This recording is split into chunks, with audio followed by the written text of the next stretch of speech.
30 words in, I realized my life had been stolen piece by piece, and the one who took it smiled at me every Sunday, pretending to love me. That morning, rain hammered against the thin roof of my tiny apartment, each drop echoing like a clock counting down the seconds of my patience. I sat on the edge of my bed, clutching an old leather notebook, its pages worn and yellowed from decades of secrets, lies, and half-forgotten dreams. My name is Margaret, though for 70 years, I have been called Mom, Mother, Mama, or sometimes nothing at all. For 70 years, I poured my heart, my soul, and my modest savings into people who promised loyalty but delivered betrayal. And now, after years of whispers, apologies never made, and favors never returned, I was ready to make a decision. Not a hot, impulsive revenge, fueled by tears or anger, but a cold, precise, soul-freezing justice. I had learned that hot revenge is for the foolish, those who act on impulse and burn bridges without foresight. Real revenge, the kind that lasts, is cold, deliberate, and unrelenting. I pressed my palm against the notebook, feeling the grooves of the cover under my skin, each one a reminder of every lie I had endured. The day before, I had discovered the truth, though I had suspected it for months. My daughter-in-law, Lily, had told me in a careless tone that my son, Peter, was making the most of every opportunity, which translated from their polished smiles, meant they were living lavishly while I struggled to pay for my own groceries. I had given him my life savings, sometimes $3,000, sometimes $5,000, other times hundreds at a time, thinking it was for emergencies, for honest needs.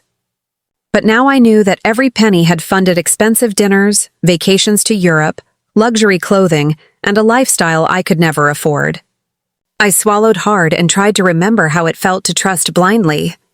I remembered his childhood, the way he used to bring me wildflowers from the neighbor's garden, his small hand clutching mine as he ran through autumn leaves.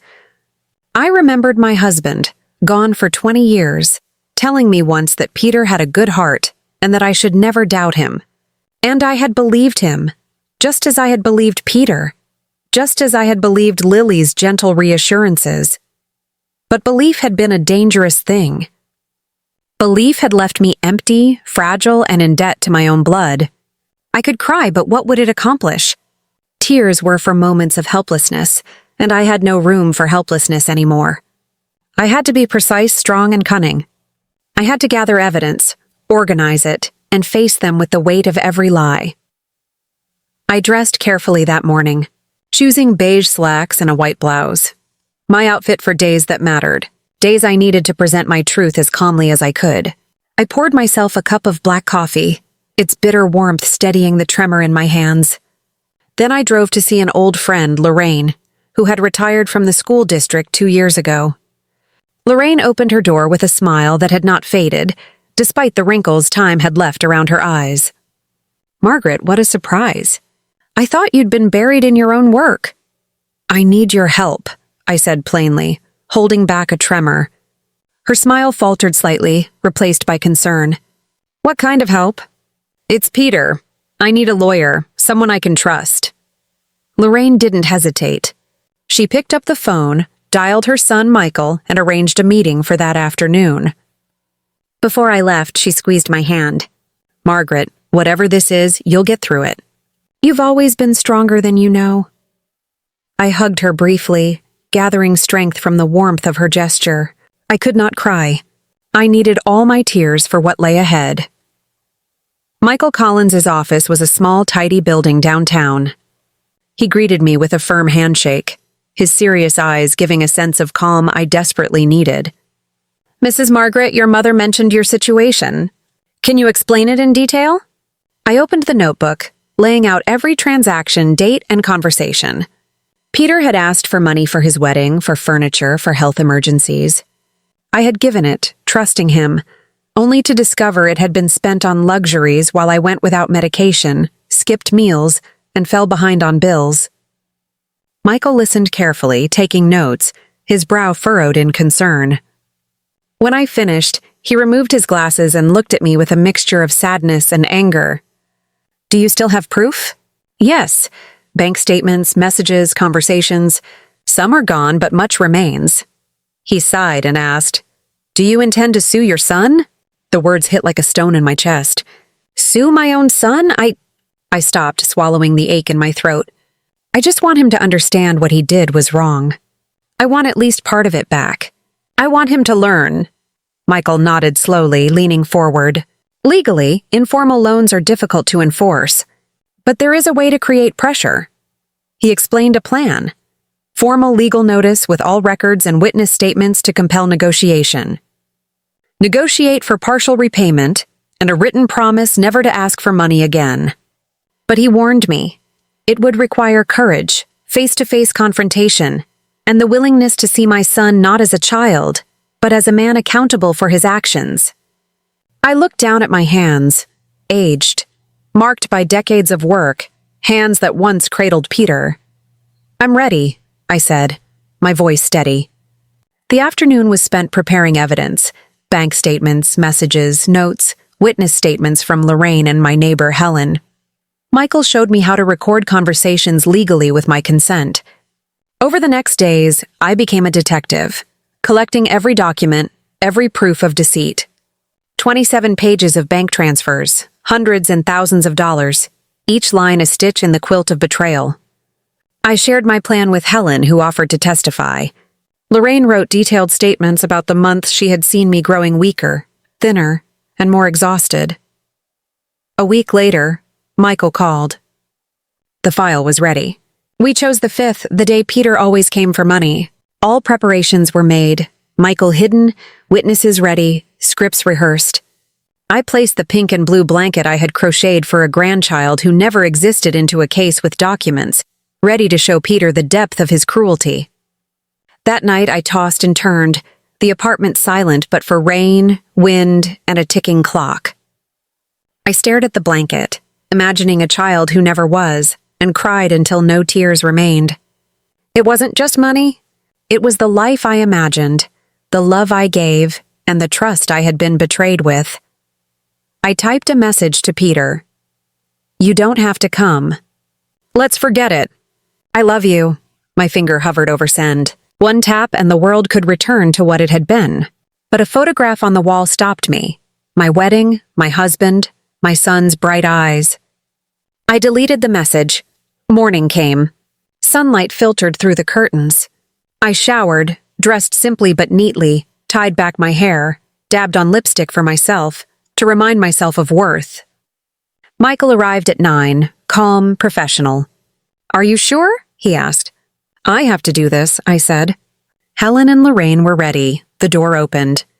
Peter stepped in, luxury in every thread of his clothing, his face confident. But he stopped when he saw Michael, the lawyer, and the prepared evidence. I sat calmly, a woman who would not be fooled anymore, a mother ready to face the truth of her own son.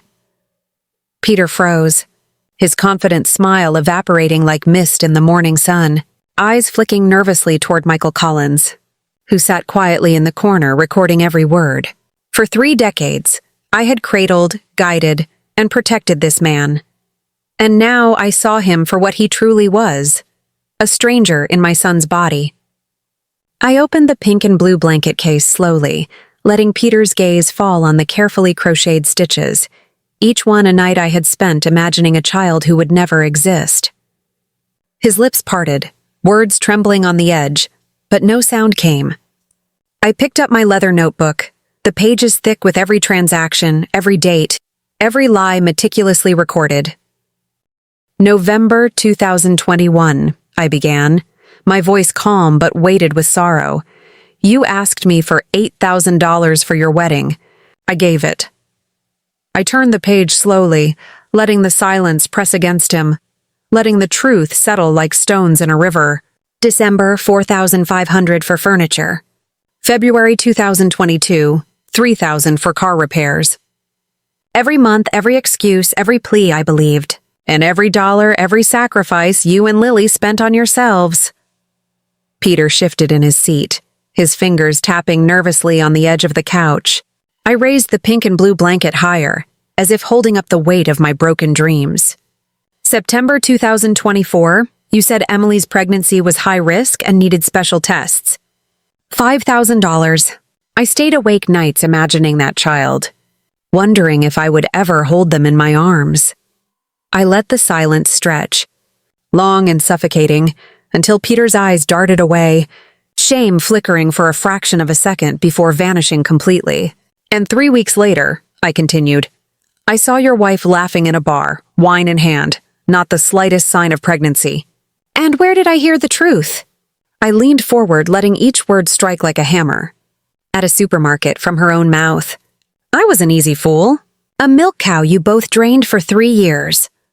I flipped through the notebook, pointing to every bank statement, every transfer, every message. $47,300, Peter. While you dined in Cancun, I cut my pills in half. While you wore designer clothes, I skipped meals. While you and Lily lived luxuriously, I fell behind on my bills. Tears threatened my eyes, but I refused them. They were for another time. Peter opened his mouth, but nothing came out. The silence became unbearable, the weight of truth pressing down like a suffocating fog. Michael remained seated, calm, eyes watching Peter like a hawk, recording every reaction. I have one question, I said finally, my voice low but steady, slicing through the tension. Do you even feel remorse for what you've done? For the lies, the theft, the betrayal of your mother? Peter's hands curled into fists, but his voice was weak, hesitant. Mom, I didn't mean for it to go this far. We needed it. I thought you'd understand. I shook my head slowly. Understand? Peter, I believed you. I trusted you. And you used my love as currency for your indulgence. You lied to me every step of the way. And now I will not be silent anymore. Michael leaned forward, sliding the stack of evidence across the table toward Peter. This is a formal record, he said evenly. Your mother has documented every transaction, every message, and has witnesses prepared to testify. You have a choice. Repay what you owe, or face legal consequences. Peter stared at the papers, his face pale, guilt and panic warring with entitlement. I can't. It's not that simple, he stammered. It is, I said. You took from me my son, and now you will make it right. Peter's voice rose slightly, anger bubbling over. You're suing me? Your own son? After everything, you can't do this. I can, I said softly, but with absolute conviction. Because love is not blind. It is not naive. And it is not free for exploitation. For a moment, Peter's facade cracked. His shoulders slumped, eyes glistening, but still defiance lingered. Michael intervened, calm but firm. Peter, this is your chance to make amends. Repay partially, agree in writing to cease these demands, and this never has to go to court. Refuse, and the process will move forward. Peter looked at me, searching for the mother he once knew, the one who would protect him unconditionally. But that mother was gone. In her place sat a woman forged in betrayal, sorrow, and resolve. I took a deep breath and continued. Do you remember my hands, Peter? The hands that changed your diapers, prepared your meals, stayed awake nights when you were sick? They are old now, wrinkled, but they are strong enough to face the truth. And I am done letting you steal my life. Peter's eyes flickered toward the pink and blue blanket again, the unfinished stitches like a mirror reflecting his betrayal. I loved you, Peter. I loved you more than life itself, I whispered. But love is not weakness, and it does not excuse cruelty. Michael handed me a legal notice template, and I scribbled my initials beside each page. I would consent to recording. I would sign every document. I would face the confrontation fully armed with truth and witnesses. Helen and Lorraine were across the street, prepared to testify. Everything was ready. The confrontation was no longer just about money. It was about dignity, justice, and reclaiming my life. Peter shifted again, the first tear sliding down his cheek. I didn't think you'd do this, he said, voice cracking. I thought... You thought wrong, I interrupted. I am done thinking of you as a child. You are a man who has taken advantage of the one person who never stopped loving you. He slumped further, silence enveloping him like a heavy curtain. For the first time in years, he had no words, no excuses, no defenses. And I realized relief washed over me, not for vengeance, but for the weight lifted off my shoulders. Michael leaned back, satisfied with the unfolding scene. "You've done exactly what is necessary," he said quietly. "Now let him make a choice. And if he refuses, we move forward." Peter's gaze flitted nervously between Michael and me, then landed again on the blanket. The visual proof of nights spent dreaming of a child who never existed. I owe you," he whispered finally. "You do," I replied. "And the question is whether you will do what is right voluntarily, or if the law will make you." He swallowed hard, struggling to find balance between guilt and arrogance. I'll pay it back," he muttered, almost inaudible. "You'll start today," I said firmly. "Not tomorrow, not next week. Today. And you will agree in writing to never ask for money again." He nodded slowly, the weight of accountability settling on him. I felt a strange combination of relief and sorrow. Relief that I had regained control, sorrow for the son I had once loved blindly. Michael finally spoke, closing his briefcase quietly. "This is the first step. The legal system may never have to intervene, but the precedent is clear. You have made your mother whole, at least partially, and she has reclaimed her dignity." I looked at Peter, sitting there, diminished by truth and guilt, and I realized the confrontation had changed both of us. He had no power over me anymore, not through money, not through lies, not through manipulation. And I, for the first time in years, felt alive, empowered, and free from the chains of blind love. Peter's lips trembled, and he looked down at the floor, shame overtaking arrogance. I never realized. "Mom, I'm sorry," he whispered. "You should be," I replied softly. "But apologies are not enough.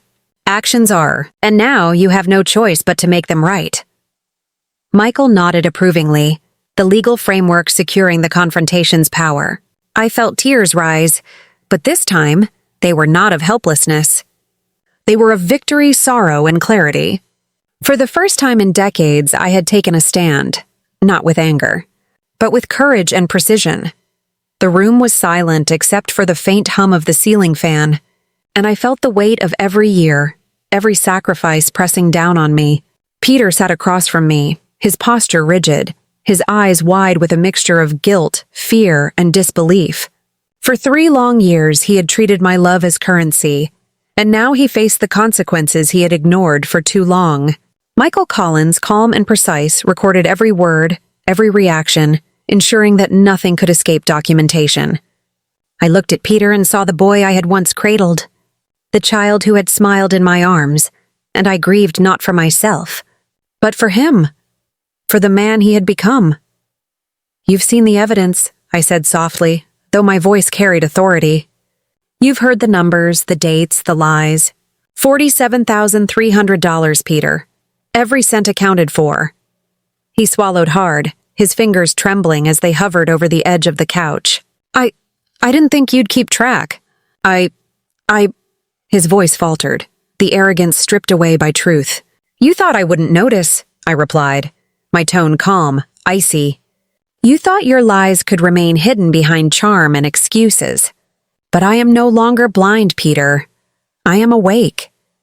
He looked at the pink and blue blanket again, and I saw the first flicker of genuine emotion in his eyes. Mom, I never meant for it to go this far," he whispered, almost inaudible. "Never meant?" I echoed, each word deliberate, precise. "You meant every dollar you took. You just didn't care that it came from me. You didn't care that it cost me sleepless nights, skipped meals, and broken dreams." Peter's shoulders slumped, and he turned his gaze to the floor, avoiding my eyes. Michael leaned forward, voice steady. "Peter, this is your opportunity to make things right. Your mother is offering you a chance to repay, to restore at least part of what you've taken. The choice is yours." Peter closed his eyes, a deep, shuddering breath escaping his lips. For a moment, he seemed to shrink into himself, a child caught in the storm of consequences he had ignored for too long. I'll pay it back," he said finally, voice trembling. but I could hear the hesitation behind the words. "You'll start today," I said firmly. "And you will provide a written commitment that you will never ask for money again. This is non-negotiable." His lips pressed into a thin line, and I could see the conflict raging within him. Mom, I don't know if I can. I'll try, but—" "You will do it," I interrupted, calm but unyielding. "No excuses. No delays, no more lies. This is the only way you will ever restore your mother's trust." Peter's hands clenched into fists, his nails digging into his palms, but he nodded slowly, the first spark of accountability appearing in his eyes. Michael watched closely, ensuring every detail was captured. "You'll need to sign the agreement," he said, pushing the papers toward Peter. Peter hesitated, staring at the documents, then at me. "Mom, it feels like betrayal. You're taking legal action against your own son." I shook my head. "No, Peter, this is not betrayal. This is truth. This is justice, and it is what a mother must do when love has been exploited." The room was thick with tension, and I could feel my heart pounding in my chest. For the first time in years, I felt no fear, only resolve. Peter reached out, trembling, and touched the blanket, his fingers brushing the stitches. I never realized how much I hurt you," he said softly, the weight of remorse finally settling in. "You should have realized," I replied, voice firm. "Love is not blind. It is not free from manipulation. And it is not a guarantee of obedience or submission." He looked at me, truly looked at me for the first time in years. I've been selfish. I was wrong," he admitted, tears threatening to spill from his eyes. "Yes," I said simply, the word heavy with truth and years of pain. "And now you have the chance to make it right. Words are not enough. Actions are required." Peter's hands shook as he picked up the pen, signing the documents carefully, each stroke a recognition of responsibility. Michael nodded approvingly, recording every moment, ensuring there could be no argument in the future. After the papers were signed, I set the blanket back in the case, a symbol of what had been lost and what could never return. Peter stared at it, silent, and I saw the reflection of his own failures mirrored in the stitches. I don't know what to say," he whispered. "Say nothing," I replied. "Actions will speak for you, and you will begin today." For hours we sat in silence, the room heavy with emotion. I could feel the anger slowly fading, replaced by a cold clarity. I had regained control, not through vengeance, but through truth and courage. Peter's silence spoke volumes, and I realized that the confrontation had already begun to change him, in small but undeniable ways. Helen and Lorraine arrived shortly after, witnesses to the unfolding accountability. They observed quietly, offering silent support, their presence a reminder that I was not alone. Peter avoided their eyes, but he could not escape the weight of collective truth pressing down on him. Michael summarized the legal steps, ensuring that everything was documented correctly. "I'll monitor compliance," he said, "and any failure to follow through will result in immediate legal action. This is non-negotiable." Peter nodded, the first real understanding of consequence settling into his bones. I watched him closely, noting the subtle shifts in posture, the tremor in his voice, the hesitance in his gaze. It was the first time he had faced real accountability, and I felt a strange mixture of sadness and relief. Sadness for the son I had loved blindly, relief for the mother I had become, strong and unyielding. As the afternoon sun streamed through the windows, I realized that this confrontation was not just about money. It was about reclaiming my life, my dignity, and my voice. For too long I had been silenced by love and obligation. For too long I had allowed manipulation to dictate my reality. Now, I had drawn a line in the sand, and Peter, for all his faults, could no longer cross it without consequence. He glanced at me, and for a brief moment, vulnerability replaced arrogance. I never knew. "Mom, I'm sorry," he said, voice breaking. "You should be," I replied softly yet firmly. Michael closed his briefcase, the legal structure complete, and the confrontation officially recorded. I felt a weight lift from my shoulders, a burden I had carried in silence for decades. I had faced betrayal, deceit, and heartbreak, and emerged not broken, but strengthened, my resolve sharper than ever. Peter's silence lingered, heavy and suffocating. I could see the first real signs of reflection, of remorse, of understanding the gravity of his actions. I realized that this confrontation was only the beginning, but it was a necessary one. I had taken the first step toward reclaiming what was mine, not just money, but self-respect, dignity, and truth. And for the first time in years, I felt a strange lightness, as if the chains of blind love had been broken. Peter would have to live with his choices, and I would finally live free of the manipulation that had controlled my life for too long. After Peter left, the house felt eerily quiet, yet the silence was no longer heavy with dread. It was a silence filled with possibility, a calm after the storm of confrontation. I sank into my favorite armchair, my hands trembling slightly, not from fear, but from the release of tension I had carried for years. The pink and blue blanket lay in its case on the table, a symbol of dreams that had never come true, of love given without reciprocity, yet also a testament to patience and endurance. Tears blurred my vision, but this time they were not of despair. They were tears of liberation. Helen and Lorraine lingered in the kitchen, speaking softly about mundane things, careful not to break the fragile calm I had worked so hard to achieve. Their presence reminded me that I had allies, people who had seen my struggle and stood quietly by, unwavering in their support. It occurred to me that for decades, I had felt isolated, burdened not only by financial strain but by the emotional weight of being taken for granted by those I loved most. Now, that weight was lifting, leaving me feeling lighter yet strangely raw, exposed to the truths I had long avoided. I reflected on the past 3 years, on the moments when I had given and given, hoping for gratitude that never came. Every dollar I had transferred to Peter's account had been a piece of my own life, a sacrifice I had made willingly, yet unknowingly feeding someone else's indulgence. The sleepless nights, the skipped meals, the anxiety over unpaid bills, they had been mine alone, while Peter enjoyed luxuries I could never afford. And yet, I had loved him blindly, unquestioningly, because that was what mothers do. They forgive, they protect, they give, even when it costs them everything. But forgiveness without accountability is hollow. I understood that now. Peter had to face the consequences of his choices, and I had to reclaim my own power. For the first time in years, I felt a sense of agency, a realization that my life did not belong solely to my son or to anyone else who sought to manipulate me. I had drawn boundaries, and I would uphold them. The phone rang, cutting through my reverie. It was Michael Collins. "Mrs. Jameson, I wanted to update you. Peter has acknowledged receipt of the documents and verbally agreed to the repayment plan. He seems tentative, but he understands the consequences if he fails to comply." I nodded, even though he could not see me. "That's good," I said softly. "I just need to know he realizes what he's done. Not just for me, but for himself." "Absolutely," Michael replied. "I believe he's beginning to understand.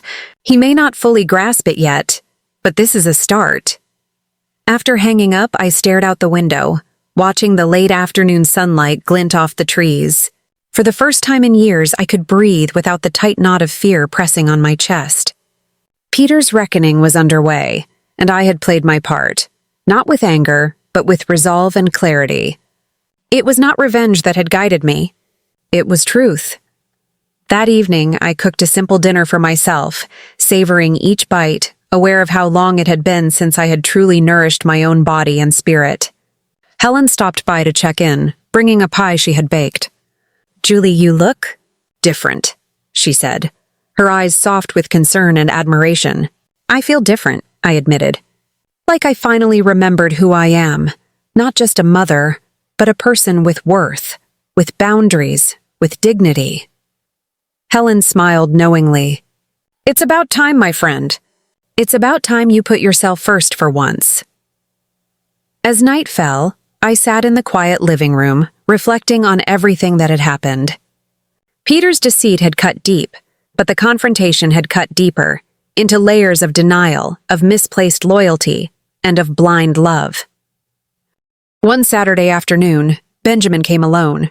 I was reading on my balcony when the doorbell rang. 3 hesitant chimes. Through the peephole I saw him, slouched, tired, unshaven, his polished appearance replaced with exhaustion etched into every line of his face. I didn't open the door immediately. I watched him press the bell, forehead resting against the door, pleading silently. "Mom, I know you're in there," he said softly. "Please, just listen to me. I messed everything up." I didn't move, though my heart clenched at the sound of his voice. He spoke of the lost house, of his mistakes, of Vivian's departure and Sophie's confusion. Each word cut through me, but I held my ground. When he finally left, footsteps fading, I allowed myself to collapse on the floor. Tears streamed freely, tears of grief, of sorrow, but also of quiet satisfaction. He had to learn the cost of betrayal. He had to face the consequences of choices made without respect, without care. A week later, Martha called again. Benjamin and Vivian were divorcing. Vivian had remarried, leaving Benjamin to pick up the pieces. The house was being forced to sell, the bank giving them an ultimatum. I listened in quiet serenity, feeling a strange, bittersweet mixture of relief and lingering sorrow. That night, I received a message from Sophie. A simple, trembling note. "Grandma, why don't you come over anymore?" "Don't you love me?" My chest ached, yet I understood. I called Benjamin the next day. His voice, once confident and selfish, now cracked with humility and fear. "Mom, let's talk." "At my house, tomorrow at 3 sir, come alone," I agreed, knowing that the reunion would be on my terms, not theirs. For the first time, I realized that love could be offered without being compromised. Respect had to be earned. Boundaries had to be set. And a mother's heart, no matter how vast, was not without its limits. That night, I sat in silence, reflecting on every step of the journey, the betrayal, the heartbreak, the resilience. Tears still fell, but they carried a new weight, the weight of someone who had survived, who had reclaimed dignity, and who would never allow herself to be treated as a burden again. And I whispered into the quiet of my apartment, "This is the moment I learned the true cost of love and the value of myself." The next morning, sunlight streamed through the half-open blinds, illuminating the dust motes dancing lazily in my apartment. I sat at the kitchen table with a cup of lukewarm coffee, my hands wrapped around it like a lifeline. The events of the past 2 months weighed heavily on my mind, but there was clarity now. I had my boundaries. I had my pride. I had my peace. And for the first time, I understood that love could exist without sacrifice of self. At precisely 2:45 p.m., the doorbell rang. I had rehearsed this moment in my mind countless times. Every word I would speak, every line I would hold firm, I had mapped out. Slowly, I rose, smoothing the front of my blouse, and opened the door. Benjamin stood there, clutching a paper bag that smelled faintly of pumpkin and cinnamon. His eyes were red, his posture weary, but there was an unmistakable vulnerability there, too. "Hi, Mom," he said softly, as if stepping into sacred ground. "Come in," I said, keeping my tone calm, neutral. He stepped inside, his shoes scuffing lightly against the polished floor. He looked around the apartment as if noticing details he had overlooked in childhood. The framed paintings, the worn sofa, the shelves lined with books and memories. "Sit," I said, pointing to the chair across from me. He set the bag on the table and hesitated. "I tried to make it like you do," he began, "but it's probably not as good." I interrupted firmly. "The pumpkin bread isn't why you're here, Benjamin. Put the bag down. Speak plainly. Tell me why you're here." He swallowed hard and took a shaky breath. "These past 2 months have been hell, Mom. Not because of losing the house or the money, but because I realized what I did to you." I remained silent, letting him continue. "When everything fell apart, Vivian showed who she really is. She blamed me for everything. She said I should have kept you close, that I should have controlled the situation better. And I stayed silent. I let her belittle you, mock you, push you away. And I did nothing. My chest tightened. Why, Benjamin? Why is it easier to be complicit than to defend the person who raised you? Because I was a coward, Mom, he admitted, voice breaking. I was afraid. Afraid of conflict, afraid of losing her. I chose ease over loyalty. I chose wrong. The weight of his confession hung in the room like a thick fog. My heart ached for the son I had raised alone, the boy I had nurtured through tears and sleepless nights. But I also remembered the pain he had caused, the humiliation, the betrayal. My hands clenched into fists, but I kept them folded in my lap. And the dressing room? I asked quietly, the anger barely restrained. $35,000, while you claimed we couldn't pay the mortgage. His face paled. He covered his face with his hands and sobbed. Not the composed, restrained cry of an adult, but the raw, unfiltered sound of a child lost in guilt and grief. I'm sorry, Mom, he whispered. I'm so sorry. I wanted to rise and embrace him, to let the years of pain dissolve in that one gesture. But the part of me that had reclaimed dignity stayed rooted. Sorry isn't enough, Benjamin. Sorry doesn't bring back $267,000. Sorry doesn't erase the word burden. Sorry doesn't undo the humiliation and betrayal. He lifted his face, tears streaming down his cheeks. I know, I can't fix everything, but I want to try. I've learned my lesson. I see now that family isn't about money. Love isn't about convenience. I want to earn back your trust. I studied him carefully. This was the moment I had waited for. The choice to forgive, to set boundaries, to reclaim control. Forgiveness is not forgetting, Benjamin. And it doesn't mean everything goes back to the way it was. If you want a second chance, you have to earn it, and it will be on my terms.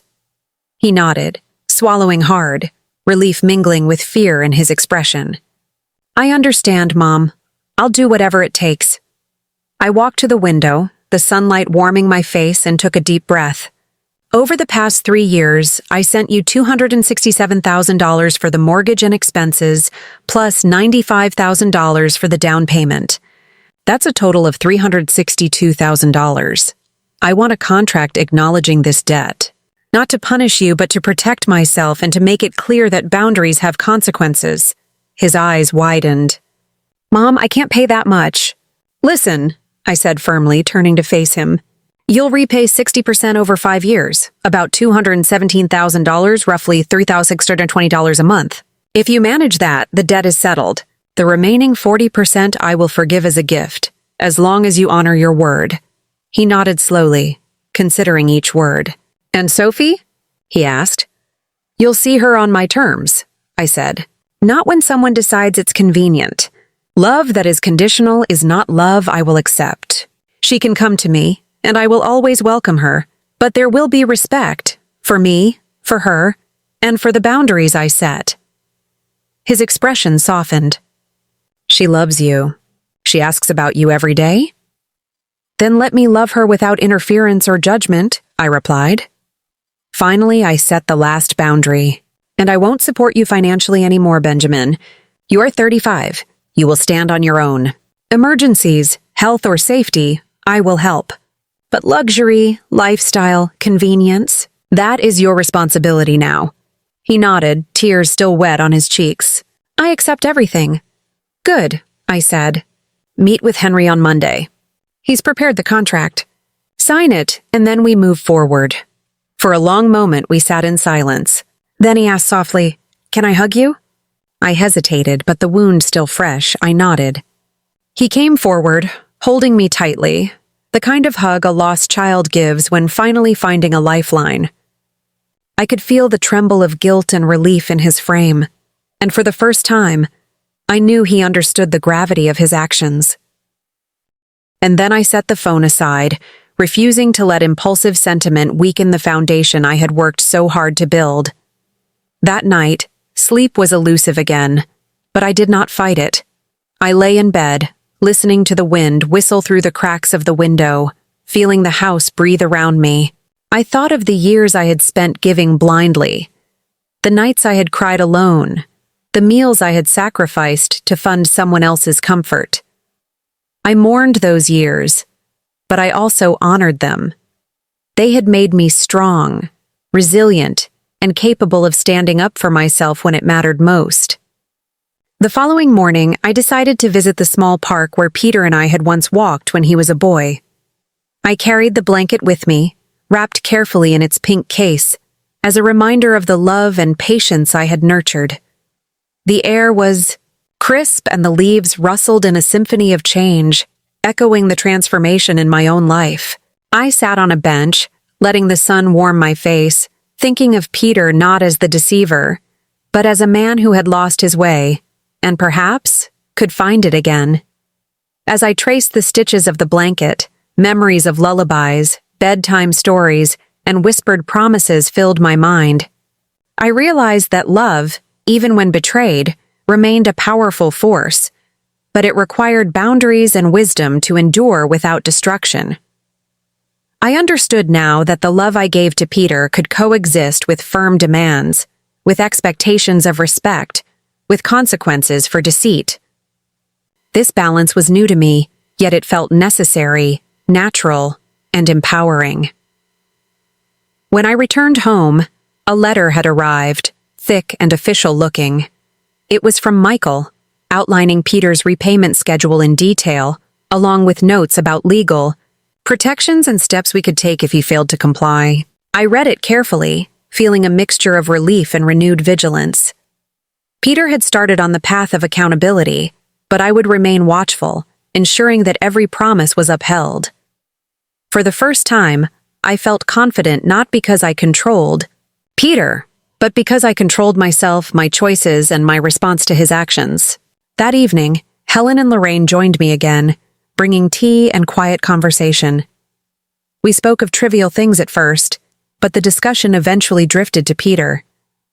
"He's a grown man," Lorraine said gently, "and he has to learn the cost of his actions himself. You've done everything you could to guide him." "Yes," I said, "and it's not just about the money. It's about respect, honesty, and realizing the depth of what it means to take someone's love for granted." Helen nodded, eyes glistening. "Julie, you're teaching him the most important lesson any mother can teach. That love is powerful, but it has limits when dishonesty enters the equation." Later, I found myself alone in the living room, the blanket open on the table, the documents beside it. I touched a stitch, imagining the child who might have existed, and felt a pang of grief. But this grief was tempered with clarity. I had fought for my dignity, for recognition, for the simple truth that love does not excuse exploitation. I would continue to fight, yes, but I was no longer lost in despair. I had begun to reclaim my life, stitch by stitch, payment by payment, moment by moment. As I prepared for bed, I reflected on the power of truth and patience. I had confronted deception not with anger, but with evidence and steadfast resolve. I had set boundaries, demanded accountability, and reclaimed respect. And I understood, deeply, that this was the legacy I would carry forward. Strength born from love, tempered by wisdom, and fortified by courage. I slept that night with a sense of quiet determination, knowing that the battle for accountability was ongoing, yet feeling a rare peace. Peter had begun to face the consequences of his actions, but more importantly, I had begun to face the truth about myself. I was not a victim. I was not powerless. I was a mother, a woman, and a survivor who had learned the hardest lesson of all that love is precious, but self-respect is invaluable. The following morning, sunlight poured through the kitchen window, casting long shadows across the polished floor. I sipped my coffee slowly, savoring the warmth as if it were armor against the anxiety creeping through my chest.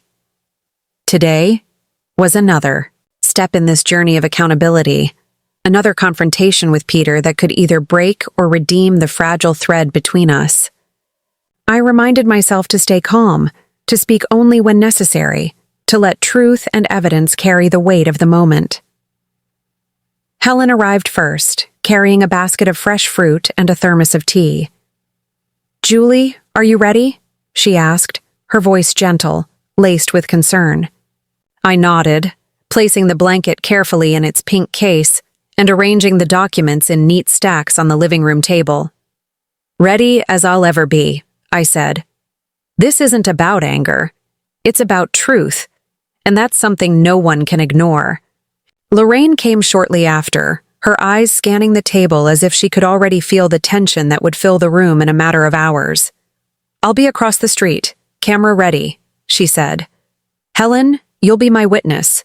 Julie, you lead, and we'll support you every step of the way." I took a deep breath, feeling a surge of gratitude for these women who had stood by me through my darkest months. Their presence reminded me that I was not alone, and that even in betrayal, I had allies who believed in justice, in honesty, and in me. The hours crawled by, each minute heavy with anticipation. I rehearsed my words quietly, whispering them to myself, imagining Peter's face and the excuses he would likely offer. I reminded myself that my goal was clarity, accountability, and resolution, not revenge, though a small part of me relished the thought of seeing him face the consequences of his deception. I reviewed the statements from Helen and Lorraine, the detailed records of every transfer, every lie, every moment he had taken advantage of my trust. It was all there, laid bare, undeniable. Around 11 a.m., I heard the familiar hum of Peter's car pulling into the driveway. My heart skipped, palms damp with sweat, but I forced myself to remain seated, calm, collected.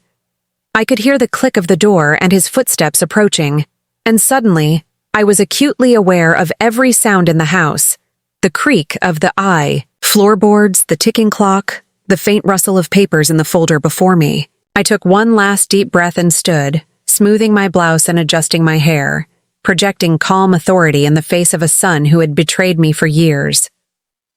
"Mom, I'm here," Peter's voice called, casual, unknowing of the storm he was about to walk into. I opened the door, letting him step inside, and felt the years of misplaced trust, of sleepless nights and empty meals, rise like a tide inside me. He smiled, perhaps expecting warmth, perhaps expecting submission. Instead, I offered a nod and motioned to the living room. "Sit," I said, my voice steady, carrying the weight of my resolve. He hesitated, confusion flickering in his eyes, before lowering himself to the edge of the couch. I could see him calculating, searching for the familiar dynamic where I would apologize, forgive, and give once more. But that dynamic no longer existed. Beside me, Michael stepped forward quietly, taking a seat in the corner with a recorder already running. Across the street, Helen and Lorraine prepared themselves, their eyes fixed on the window, ready to witness every word, every reaction. I opened the folder on the table, spreading out the bank statements, printed messages, social media photos, and the pink and blue blanket. Peter's eyes widened almost imperceptibly, a flash of recognition, of fear, and maybe even guilt. He swallowed, opening his mouth to speak, but I raised my hand gently, signaling silence. "For 3 years," I began, my voice calm but unwavering, "I trusted you. Every time you asked, I gave. Every plea, every story, I believed." I pointed to the first document, then the next, then the next. $5,000 for furniture, $8,000 for your wedding, $4,500 for emergencies I never knew existed, and that's just the beginning. Peter shifted uneasily, the first cracks in his composure appearing. Mom, I can explain," he started, but I held up the pink and blue blanket. "This blanket, every stitch, every loop, represents nights I spent awake imagining a child I would never meet, loving a life I was led to believe was real. And yet, it was all a lie." His face paled, lips parting, words failing him as the evidence settled around him like a physical weight. "I know what you did," I continued, voice rising slightly, not in anger but in sorrow and resolve. "And I want you to understand, truly understand, the cost of your actions. I read aloud each transfer, each conversation, the details painstakingly documented in my notebook. Peter's head dropped slightly, eyes darting to the floor as if hiding from the truth he could no longer escape. Tears welled in my eyes, not for anger, not for revenge, but for the love that had been twisted into exploitation. I could see him struggling internally, the first glimpse of the man he might become if he acknowledged his wrongs. $47,300, I said finally, voice breaking only slightly. While you dined in luxury, I skipped meals. While you traveled, I rationed my medicine. While you wore designer clothes, I fell behind on bills. And you lied to me, looked me in the eyes and lied. I placed the blanket gently in front of him, each stitch a silent testimony. This is not just about money. It is about respect, honesty, and the realization that love is not a currency to be spent recklessly. Peter's lips trembled, his usual defenses crumbling. I didn't know, he whispered, voice hollow, the weight of guilt pressing down on him. I shook my head, holding back tears. You knew. Every time you asked, every time you reassured me, you knew. And that is why this moment is necessary. Not for punishment, but for learning, for understanding, for redemption. Michael nodded subtly, signaling that the recording was capturing every word. Helen and Lorraine watched from across the street, silent but supportive, witnesses to the truth finally laid bare. I gave him space to speak, but only after the truth had been presented fully, completely. Peter's words came hesitantly, apologies mingled with defensiveness, regret mingled with confusion. I let him speak, noting the sincerity, or lack thereof, in each phrase. And when he paused, I responded calmly, outlining the repayment schedule, the legal implications, and the expectations going forward. No anger, no hysteria, only clarity and firm boundaries. By the time the conversation ended, hours later, Peter was quiet, contemplative, and subdued. I could see the flicker of realization in his eyes, the dawning comprehension of the magnitude of his actions. He left the house that afternoon with a different energy, a man perhaps just beginning to understand accountability, and I felt a sense of quiet triumph. Not vengeance, not malice, but victory in truth, in courage, and in standing unwavering for what was right. That night, I placed the pink and blue blanket back in its case, documents neatly stacked beside it. Helen and Lorraine came in, offering smiles and gentle praise. You did it, Julie, Helen said softly. You faced him, and you held your ground. I nodded, exhausted but serene. It wasn't just about facing him. It was about facing myself, realizing my worth, and refusing to let love be misused again. As I lay in bed that night, sleep finally coming, I understood the depth of what had happened. The battle was far from over. Peter's journey toward accountability was only beginning. But I had taken the first step. I had reclaimed my voice, my dignity, and my power. And for the first time in years, I felt that the storm inside me had calmed, leaving behind strength, clarity, and a sense of self that could not be shaken. The morning after Peter's visit, the house felt unusually quiet, almost empty, though I knew it was filled with echoes of what had transpired. I poured a cup of tea, the warmth seeping into my hands as if grounding me in the present, keeping me tethered after the storm of emotions from yesterday. Helen arrived with a gentle knock, her expression cautious, aware that the fragile balance between relief and worry could shift at any moment. You slept well? She asked, placing a hand on my shoulder. I did, I said, though the truth was more complicated. Sleep had come in brief, intermittent waves, interrupted by flashes of Peter's eyes, the moments of hesitation and the fleeting shame he had shown. It was a small victory, but one that carried weight far beyond the house, beyond these walls. We need to follow up, Helen said softly. He may have left, but he hasn't truly faced everything yet. I nodded, knowing she was right. This was only the beginning of a long road. I spent the morning reviewing the documents again, organizing notes from yesterday, and drafting a letter summarizing what had occurred and what I expected moving forward. It was meticulous work, but in each line, in every carefully chosen word, I felt a sense of reclaiming my life, piece by piece. Peter had taken my trust and my money, but he could not take my resolve, nor the dignity I had fought to hold onto for decades.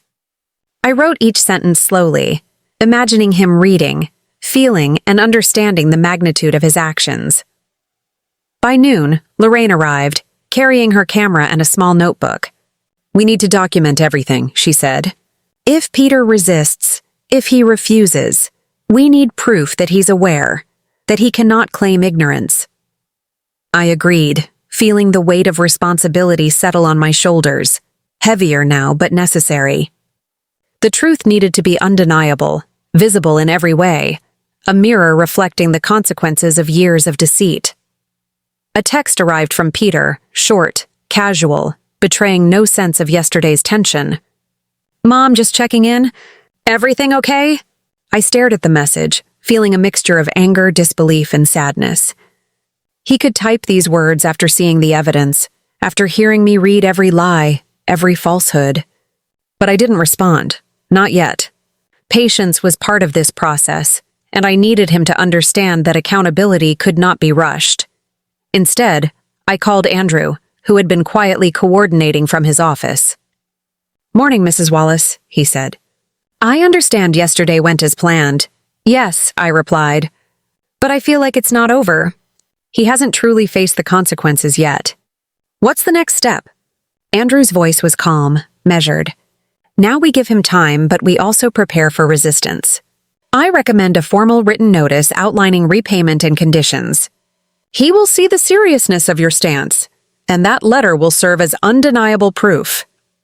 I nodded, feeling a surge of reassurance. Andrew's guidance had been my anchor, and his presence made the process less terrifying, more structured. The afternoon passed in a blur of preparation. I reviewed the notebook line by line, noting dates, amounts, and corresponding events. I cross-referenced bank statements and messages, ensuring that every fact was supported by evidence.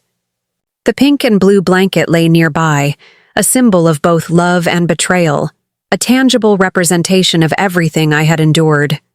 I touched it occasionally, remembering the nights spent imagining a child who would never exist, wondering if Peter and his wife had even considered the emotional cost of their deceit. Late in the afternoon, a knock at the door startled me. It was Peter. He stepped inside with an air of cautious familiarity, as if he believed yesterday had reset the clock, that the confrontation was over and normalcy had returned. "Mom," he said, voice tentative. "I just wanted to—" I held up a hand, signaling silence. "Sit, Peter." His hesitation was palpable, his usual confidence faltering as he saw the folder of documents, the blanket, and the resolve etched into my expression. I began again, calmly, deliberately recapping yesterday's confrontation, emphasizing the seriousness of his actions and the necessity for restitution. His eyes darted to the documents, flicking to the blanket and back to me, betraying a flicker of fear. "I understand," he whispered at one point, but the words sounded hollow, rehearsed, lacking true comprehension. I shook my head gently. "You do not yet understand. Understanding comes from action, from taking responsibility for what you have done and what you continue to avoid." Andrew, seated discreetly in the corner, motioned subtly as Peter's expression shifted from defiance to apprehension. I continued, outlining repayment schedules, emphasizing the importance of honesty moving forward, and explaining the legal implications if he failed to comply. Peter shifted in his seat, swallowing, words failing him once more. He realized that the casual requests for money, the lies he had spun for years, were no longer trivial. They had weight, consequences, and an irrefutable record. Hours passed as I spoke, and Peter listened, alternately defensive and remorseful. I could see flashes of the son I had known, the boy who had once run to me for comfort, juxtaposed against the man who had misused my love and trust. It was painful, watching him wrestle with guilt, pride, and shame simultaneously. I remained calm, allowing him space to confront his own conscience while maintaining the boundaries I had fought so hard to establish. By evening, Peter had left, silent and reflective, the weight of accountability settling over him like a shadow. I closed the door, feeling exhaustion but also a strange relief. I had faced him again, clarified expectations, and ensured that the truth was undeniable. I knew the path ahead would be challenging, but I also knew that I had reclaimed my voice, my agency, and my dignity. Helen and Lorraine joined me later that night, bringing a sense of normalcy and support. "You handled that beautifully," Helen said, her voice tender. Lorraine nodded, placing a hand over mine. "You stayed calm, strong, and unwavering." "He cannot ignore that." I smiled faintly, grateful for their presence. "It's not about winning," I said quietly. "It's about ensuring he cannot continue this cycle of lies without consequences." I spent the remainder of the evening reflecting, journaling every detail, every emotion, every interaction. I realized that this process was not only about Peter, but about me reclaiming the years I had given blindly, the trust I had extended without limits, and the self-respect I had allowed to erode. The pink and blue blanket sat nearby, a reminder of love and pain intertwined, a testament to endurance and the courage to confront betrayal head-on. As I prepared for bed, sleep finally approaching, I understood that tomorrow would bring new challenges. Peter's next steps, the legal process, and his eventual compliance or resistance were all uncertain. But I felt prepared, fortified by evidence, support, and the clarity of purpose that had guided me through the past months. I had learned that true strength was not in anger, nor in revenge, but in the steadfast commitment to truth and integrity, and with that understanding, I allowed myself to rest, knowing that each day forward would be another step toward resolution, accountability, and perhaps reconciliation. For the first time in years, I felt the storm inside me settle, leaving only determination, courage, and a quiet hope that Peter might one day see the depth of the pain he had caused and the power of the love he had taken for granted. The morning sun slanted through the blinds, painting stripes across the living room floor, yet the warmth it promised felt distant and cold. I sat at the kitchen table, tea long gone lukewarm, my hands wrapped around the mug as if drawing strength from it. The folder lay open before me, documents carefully arranged, the evidence of years stolen and lies exposed. I reviewed them once more, each line a reminder of trust betrayed, each number written in bold to emphasize the magnitude of Peter's deception. Helen arrived first, her presence steady and comforting, as always. "Are you ready?" she asked gently. I nodded, swallowing the lump of tension in my throat. "As ready as I'll ever be." Lorraine appeared moments later, her notebook in hand, camera at the ready. "I've got everything documented," she said, her voice calm but alert. "We won't need to guess or repeat anything. Every detail is recorded." I gave a small, grateful smile. Having allies made this bearable, though it did nothing to lessen the weight of confronting my own son again. By 9:30, Andrew arrived, impeccably dressed in his navy suit, briefcase in hand. "Good morning, Mrs. Wallace," he said, his tone professional yet infused with genuine concern. "Morning," I replied, rising to greet him. "I'm ready." He gestured to the living room, where I had carefully arranged a chair in a hidden corner for him to observe without being seen. "Everything we discussed will happen today," he said, setting down his briefcase and opening it to reveal additional documents, contracts, and a formal notice of repayment. The time passed slowly, each minute stretching, the anticipation making my stomach twist. Then, the moment came. A knock at the door, quick and confident, the sound echoing in my chest. Peter's voice called through, casual, unaware. "Mom, are you home?" I inhaled deeply, trying to steady my racing heart. "Yes, Peter," I replied calmly. "Come in." He stepped inside, the familiar scent of cologne and luxury clothing filling the room, a stark contrast to the austerity of my home and the life I had been living. He paused, eyes flicking to the folder, then to the pink and blue blanket carefully displayed on the table. "Mom, what's all this?" he asked, attempting casual curiosity. but the tension in his voice betrayed him. I remained seated, my hands clasped, my gaze unwavering. "Sit, Peter. We have a lot to go over." He hesitated, shifting uneasily, then sat on the edge of the couch, body tense, the mask of confidence faltering under the weight of inevitability. Andrew emerged from his hidden corner, quietly taking a position where he could observe, record, and, if necessary, intervene. Peter's eyes widened, a flicker of panic crossing his face, but he said nothing. I opened the folder, pulling out bank statements, photographs, messages, and notes. "Do you recognize these, Peter?" I asked, my voice steady. He glanced at the documents, then back at me, mouth opening and closing as if searching for words that wouldn't come. I can explain," he stammered, his bravado slipping. "No," I said firmly, raising my hand. "You will listen first. For 3 years you asked, borrowed, and lied. Today, you will hear the truth from me." I began, reading aloud each transaction, each date, each sum. $4,500 for furniture, $8,000 for a supposed wedding, $5,000 for a non-existent pregnancy-related test. I lifted the blanket, showing him each stitch, explaining the nights I had stayed awake imagining the child that never existed. Peter's face went pale. He opened his mouth, but no sound emerged. "I trusted you," I continued, voice growing firmer. "I gave, I sacrificed, and you repaid me with lies and luxury. $47,300, Peter. That is how much you took from me." Tears pricked my eyes, but I held them back. This was not a moment for weakness. It was a moment for truth. While you vacationed in Cancun, I skipped medications to save money. While you wore designer clothes, I fell behind on bills. Every lie you told compounded the betrayal. Peter shifted in his seat, glancing at Andrew, then at the documents, and finally at the blanket. The pink and blue threads, once symbols of hope, now bore witness to betrayal and heartache. I didn't think," he began, but I cut him off. "You didn't think?" I asked sharply. "You didn't consider that your actions had consequences? That your lies would leave me broken and alone?" He looked down, guilt and shame written across his features.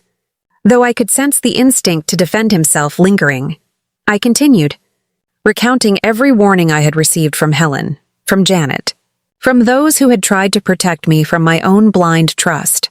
I described the moments at the supermarket, the conversations overheard, the pieces of truth I had gathered over time. And with each revelation, Peter's demeanor shifted, from disbelief to shock, to a simmering understanding of what his selfishness had wrought. Andrew finally spoke, his voice calm but firm. "Peter, this is a formal notice. Your mother expects repayment, and a written acknowledgement that this pattern must end. Refusal will have legal consequences." Peter's eyes flickered, meeting mine briefly, searching perhaps for leniency, forgiveness, or a return to the comfort of our previous dynamic. There was none of that today. I had prepared for this moment, every conversation, every emotion rehearsed and measured. He realized that this confrontation was not about anger, nor about revenge, but about accountability, justice, and the restoration of what was stolen. Hours passed as we discussed the logistics, schedules, and methods of repayment.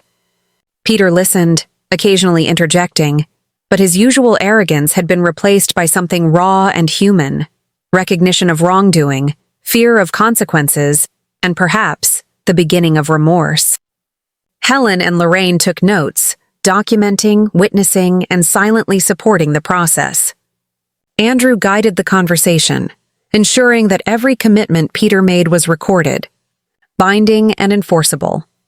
By late afternoon, the confrontation concluded not with a dramatic outburst, but with an uneasy, quiet acknowledgement. Peter left the house with the folder Andrew had provided, documents in hand, understanding that the weight of his actions would follow him every day until restitution was made. The silence that followed his departure was profound, heavy with the echoes of the confrontation and the unspoken hope that change could occur. I sank into a chair, exhausted, tears streaming freely now, released after months of holding back. Helen and Lorraine embraced me, their support anchoring me in a reality where I was no longer powerless. I touched the pink and blue blanket again, remembering the love woven into each stitch, and feeling a sense of reclaiming that love for myself. The house was quiet, but it no longer felt empty. It felt resolute, prepared for the challenges yet to come, yet filled with a strange sense of triumph. As night fell, I reflected on the day, on the confrontation, and on the courage it had taken to face my own son. This was not the end, but a pivotal chapter, a turning point where I had reclaimed my voice, my agency, and my dignity. Peter's path forward was uncertain, but mine was clear. I would not allow deceit and betrayal to dominate my life any longer. I had learned that true strength was calm, deliberate and unwavering, and in that moment, I felt it coursing through me, steady and resolute. Before sleep, I placed the blanket carefully in its case, documents beside it, a symbol of the day's battles won and the hope for justice and restoration to come. I knew the following days would test my patience and resolve further, as Peter navigated the reality he had long ignored. But I also knew that I would meet each challenge with the same clarity, strength, and unwavering commitment to truth that had guided me thus far. And in the quiet of the night, as I finally drifted to sleep, I allowed myself a single thought. This was not just about money. This was about respect, dignity, and the power of a mother's love that refused to be exploited, manipulated, or silenced. And for the first time in years, I felt a sense of peace, tempered by determination, and a hope that even Peter could one day understand the depth of what he had taken and what he had lost. The days after Peter's departure felt surreal, as though the world had shifted slightly on its axis, yet nothing had changed. I awoke each morning with a quiet resolve, sipping my tea slowly, allowing the warmth to remind me that I still had control over my life. Andrew called often, checking in, providing updates on the legal paperwork, repayment schedules, and confirming witness statements were properly recorded. His calm professionalism anchored me, giving structure to what had felt chaotic and emotionally overwhelming for so long. Peter called once, his voice tight, hesitant. "Mom, I received the documents. I didn't realize—" I interrupted gently but firmly. "Peter, I need you to understand. This is not about punishment, it's about accountability. Every word, every action has consequences." He swallowed hard, the weight of my voice cutting through his defenses. "I know. I understand now," he replied quietly. The tone was unfamiliar, subdued, almost reverent, a far cry from the arrogance that had defined our interactions for years. Days turned into a week. Each morning I would check the mailbox, anticipating the first partial repayment, the first acknowledgement of the promises he had made. And each evening, I reviewed the documents, ensuring everything remained in order, cross-checking bank transfers, noting dates and amounts, verifying the integrity of my evidence. This was tedious, exhausting, and yet empowering. I felt myself reclaiming pieces of life that Peter's greed had tried to steal: my time, my dignity, and my sense of security. Helen and Lorraine were constant presences, their support unwavering. Helen came one afternoon with a basket of food and a small card. "Just a reminder," she said softly, "that you're not alone in this." Lorraine had taken it upon herself to organize a folder of photographs and notes, documenting the process meticulously, her meticulous nature providing reassurance that nothing would be overlooked. I realized then that the bonds of friendship had become a lifeline, stronger than any fear or betrayal I had endured. Andrew arranged a meeting to finalize the repayment agreement, insisting that every detail be explicit and binding. Peter arrived, visibly tense, his polished appearance failing to mask his unease. He avoided my gaze initially, looking instead at the floor, at the table, anywhere but the woman he had deceived for years. Andrew spoke first, guiding him through the legal obligations, the repayment schedule, and the formal acknowledgement of wrongdoing. I watched silently, my hands folded in my lap, heart pounding as the moment I had dreaded and anticipated arrived in full force. Peter signed the first document reluctantly, his hand shaking slightly. Andrew handed him the second, more formal acknowledgement, and he paused before finally adding his signature. "Do you understand what you are committing to?" Andrew asked, tone firm. Peter nodded, eyes downcast. "Yes, I understand." The room was silent except for the scratching of pen on paper and the occasional shuffle of documents. For the first time, the reality of what he had done and what he was promising to undo seemed to truly settle in his mind. After he left, I felt a strange mixture of relief and emptiness. The confrontation had gone as planned, yet the absence of Peter's usual bravado left a void I had not anticipated. I walked to the living room, touching the pink and blue blanket, now folded neatly beside the documents. The threads felt soft beneath my fingers, carrying a history of hope, love, and now pain, yet resilient, like me. I realized that this battle was not about victory or revenge. It was about reclaiming my voice, my agency, and my self-respect. That evening, I received a call from Janet, her voice warm and comforting. "Julie, I just wanted to hear your voice. How are you holding up?" I exhaled slowly, a mixture of exhaustion and satisfaction. "Better than I expected. It's still surreal, but I feel lighter somehow," she chuckled softly. "I knew you had the strength all along. You just had to let it out." We spoke for a while, reminiscing about simpler times, laughing softly at memories, and sharing silent moments of understanding that words could not convey. It struck me how the love and support of others could be a balm for wounds that even betrayal by one's own child could not erase. Over the next several days, Peter began making partial repayments. Each deposit into my account felt like a small victory, a step toward balance and recognition of wrongdoing. Yet the emotional scars remained, haunting me in quiet moments, when I saw a reflection of the son I had raised, trusting and kind, now marred by deception. I allowed myself brief moments of grief, but I did not allow them to consume me. Instead, I documented every transaction, every phone call, every small sign of accountability, ensuring that the lessons learned would not fade with time. One afternoon, while reviewing bank statements, I realized I had grown stronger than I had imagined. The fear and doubt that had once dominated my thoughts had been replaced with determination and clarity. I no longer feared confrontation. I no longer questioned my worth.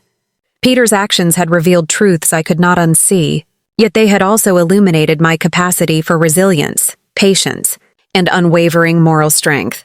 Andrew scheduled a follow-up, emphasizing the importance of monitoring compliance and ensuring that Peter adhered to the repayment schedule. The meeting was meticulous, methodical, and exhausting, but I felt an unexpected sense of empowerment. For the first time, I was not simply reacting to betrayal. I was proactively shaping the future, guiding the course of justice, and ensuring that fairness would be upheld. Andrew's guidance was steady, but I realized the true power lay not in legal authority, but in my own courage and resolve. In the quiet moments, I reflected on the nature of love and betrayal, how easily trust could be manipulated, how deeply words and promises could wound. Yet I also recognized the enduring power of truth, the inevitability of accountability, and the unbreakable strength of a mother's heart.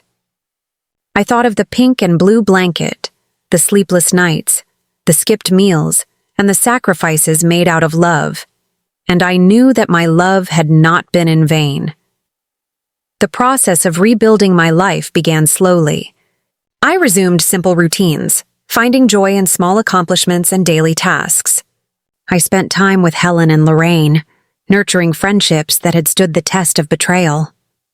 I allowed myself to grieve for the son I had thought I knew, while simultaneously recognizing the son he could become through accountability and learning from his mistakes. Each day became a testament to endurance, resilience, and the reclamation of self-worth.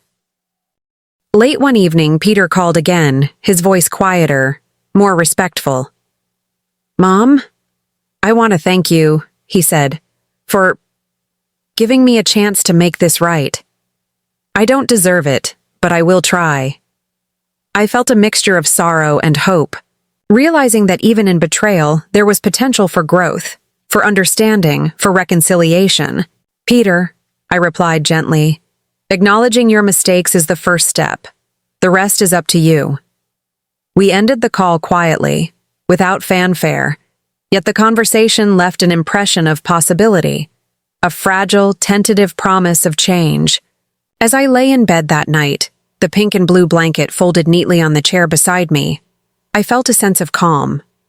Not the triumphant joy of vengeance, nor the relief of closure, but a quiet, resolute peace that comes from facing the truth and taking deliberate action. I had confronted betrayal, demanded accountability, and reclaimed my voice. And though the journey was far from over, I knew I had the strength to continue. I whispered a silent vow to myself.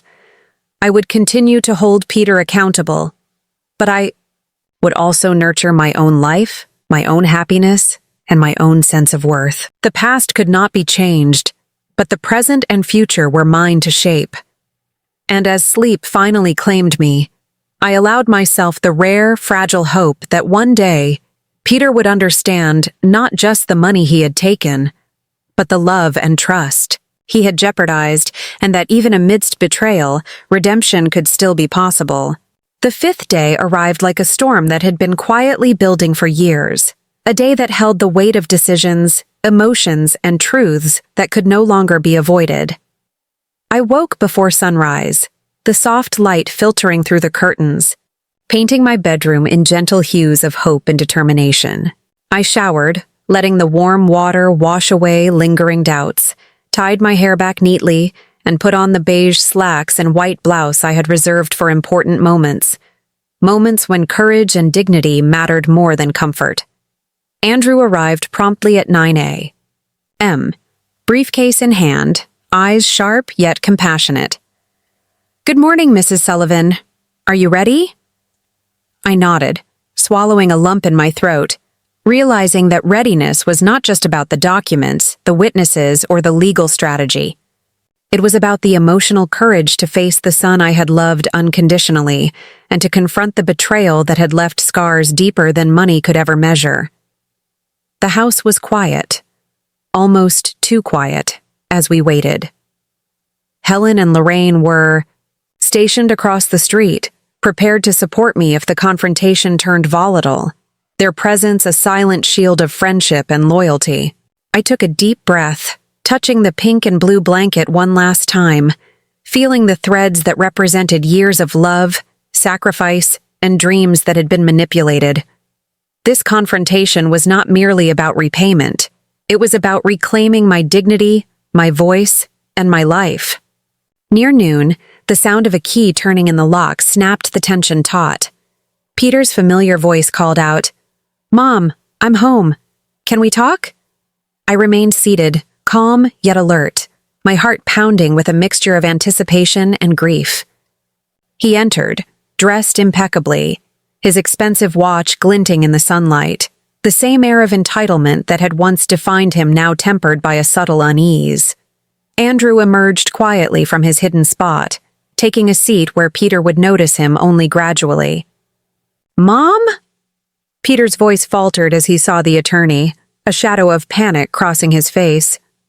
I gestured toward the armchair. "Sit, Peter. It's time you listened."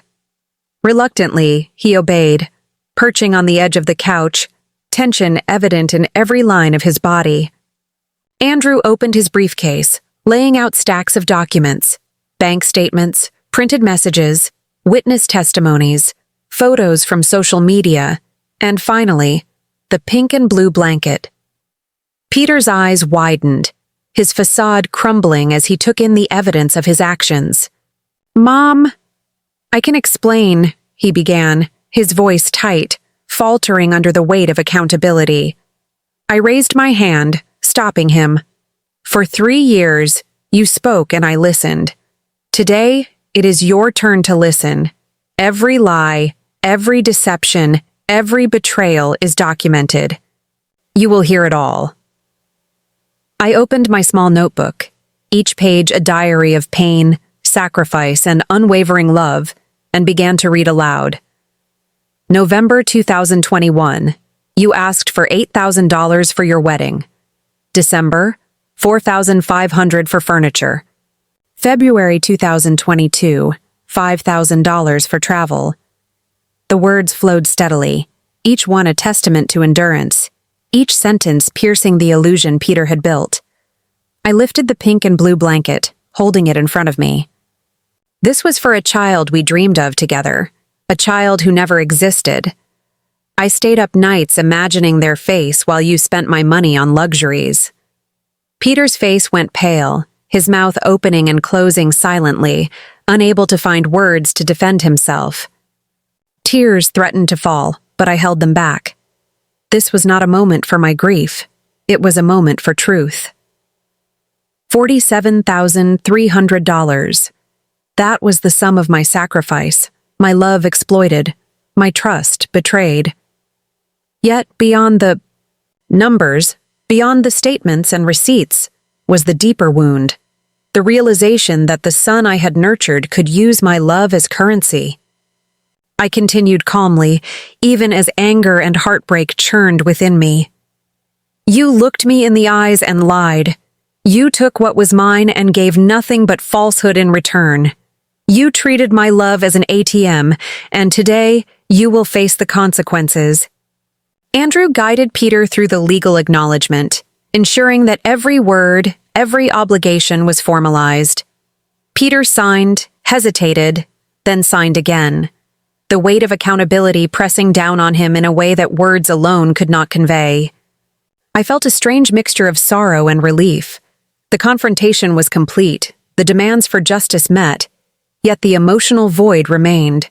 It was not triumph I felt, but reclamation, the reclamation of my voice, my agency, and my self-respect. Once Peter left, Helen and Lorraine arrived at the door, their expressions a mixture of pride and relief. "You did it, Julie," Helen whispered, holding my hand. "You stood firm. You reclaimed your life." I nodded, exhaustion and liberation mingling in my chest. It was over, yet it was only the beginning of a new chapter, one where I could rebuild, redefine, and live on my own terms. That evening, I sat quietly in the living room, reflecting on the lessons learned. Trust is sacred, and betrayal cuts deeper than any financial loss. Love can be manipulated, yet love for oneself must never be compromised. Courage is not loud, it is steady, patient, and resolute in the face of fear. Forgiveness is powerful, but accountability is essential. I realized that the strength I had, discovered within myself, was not only a shield against future deception, but a beacon for others facing similar struggles. I picked up my phone, contemplating a message to my YouTube channel followers, a place where I had shared parts of my story before, a community built on empathy, resilience, and shared experiences. I typed slowly, "Life may test you in ways you never imagined. Betrayal can come from those you love most, but remember this: your voice matters, your courage is real, and your worth is undeniable. Stand firm. Demand accountability. Protect your heart." I paused, adding, "If my story can inspire even one person to reclaim their life, then sharing it is worth every tear." Subscribe for more stories of courage, resilience, and hope. The act of writing felt cathartic, a final acknowledgement that the journey was not just mine alone. It was a reminder that pain, when met with courage and careful action, could transform into empowerment, not bitterness. I attached a photo of the folded pink and blue blanket beside the neatly organized documents, a symbol of love, loss, and the unwavering pursuit of justice. Later that night, I lay in bed, the moonlight casting a soft glow across the room. For the first time in years, I felt a sense of completion, not because Peter had returned what he took, but because I had reclaimed my story.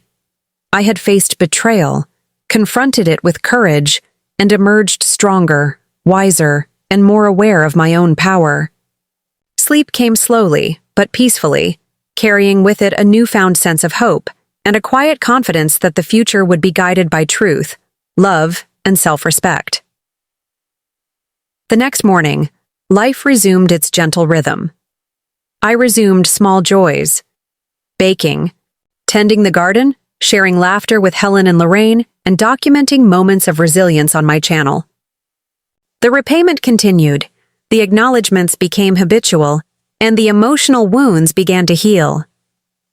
I understood that while forgiveness may be a gift, accountability was a lesson that could not be skipped, a lesson Peter would carry forward if he truly wished to grow. In the end, I realized the deepest value of my journey was not in monetary restitution, but in the reclamation of my own dignity. I had learned to love without losing myself, to act with strength while remaining compassionate, and to recognize that even in betrayal, there is the possibility of transformation.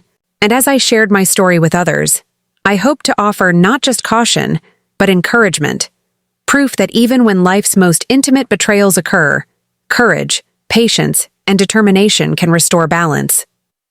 I whispered a final thought to myself before closing the laptop.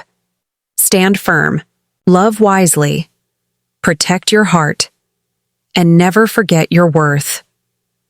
The story had ended, but the lessons lived on, for me and for everyone willing to listen. And so, with courage restored, dignity reclaimed, and hope rekindled, I knew that the future was mine, not defined by past betrayals, but by the strength and choices I carried into every new day.